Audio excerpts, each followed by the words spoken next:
अगर पथरी का दर्द हो रहा है तो 1 कप उबलते हुए पानी में नींबू निचोड़कर उसको घूट घूट करके पिएं, या 1 कप उबलते हुए पानी में आधा चम्मच मीठा सोडा डालकर उसको घूट घूट करके पिएं, तो पथरी का दर्द शांत हो जाएगा।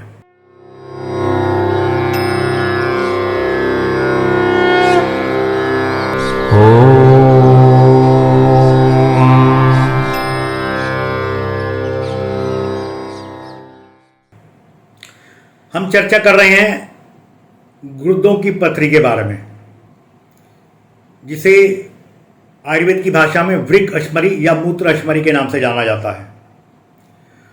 पथरी के जो सामान्य लक्षण हैं, गुर्दे के साइड में यानी कि कमर से लेकर आगे पेड़ों की तरफ दर्द आता है। ये तब होता है जबकि पथरी किडनी में हो, गुर्दे में हो। अगर पथरी मूत्राशय में है तो वो पेड़ों की तरफ से और पेशाब का जो रास्ता उसकी तरफ दर्द होगा। आमतौर पर पथरी 3 जगह होती है, किडनी में, मूत्राशय में या पेशाब की नाली में।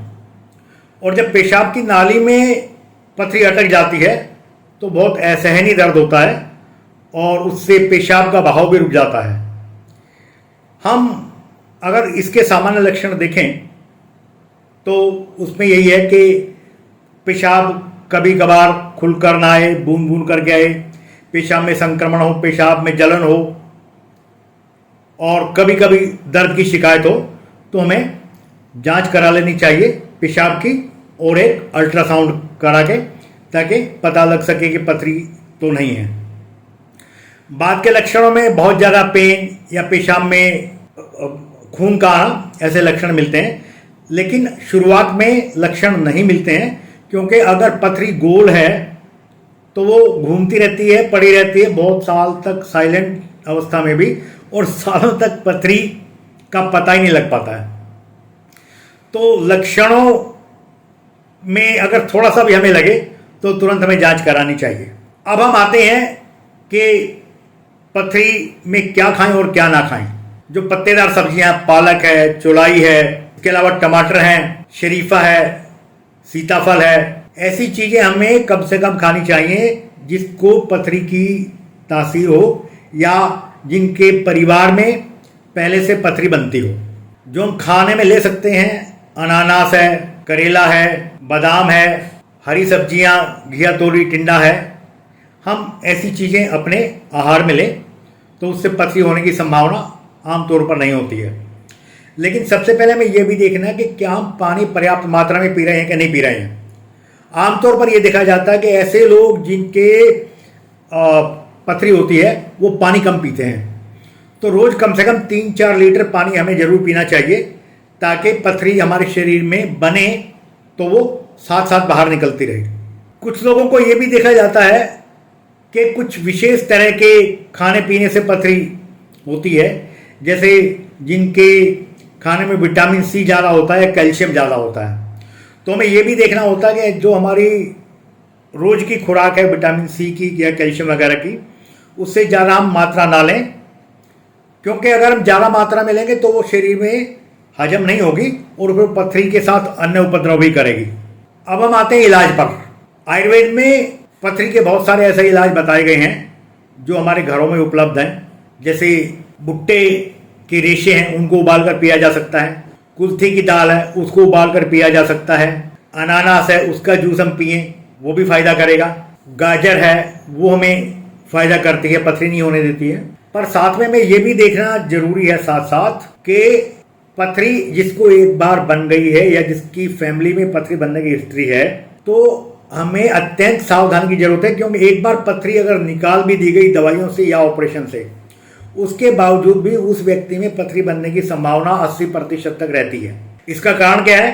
क्योंकि उसकी जीवन शैली ऐसी हो गई है, उसके शरीर की तासीर ऐसी है, उसकी प्रकृति ऐसी है कि वहाँ पथरी बनेगी ही बनेगी।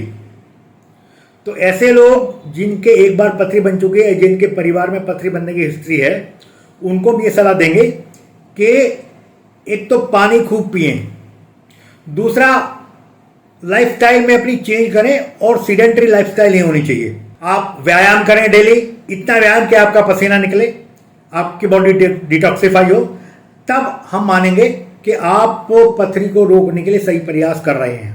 आगे अगर हम और बात करते हैं तो गॉक्स्यूर है, पाषाण भेद है, इस तरह की दवाइयां अनेक मौजूद हैं आयुर्वेद में, जो कि विभिन्न कॉम्बिनेशन में मिलती हैं मार्केट में, जिनके प्रयोग से हम पथरी का इलाज कर सकते हैं। आमतौर पर जो घरेलू इलाज है उनमें एक पेठे का 100 ग्राम रस, उसमें हम नमक मिलाकर पिए 10, 15, 20 दिन तक, तो पथरी निकल जाएगी। इसी तरह अनानास का रस है, उसको भी अगर हम 100 ग्राम की मात्रा पिए तो पथरी निकल जाएगी। कुल्थी की दाल है, 250 ग्राम कुल्थी की दाल को अगर हम 2 लीटर पानी में उबालें और 1/4 रहने पर को पी जाएं सूप को, तो वो भी पथरी निकालने के लिए बहुत उत्तम है। और इससे भी इम्पोर्टेंट क्या है कि हम अपने खान पान में, अपनी जीवन शैली में बदलाव लाएं, ताकि जो मेन कारण है, जैसे यूरिक एसिड से या कैल्शियम ऑक्सैलेट से पथरी बनती है, तो अपने भोजन में कैल्शियम ऑक्सैलेट और यूरिक एसिड की मात्रा को हम ना बढ़ने दें।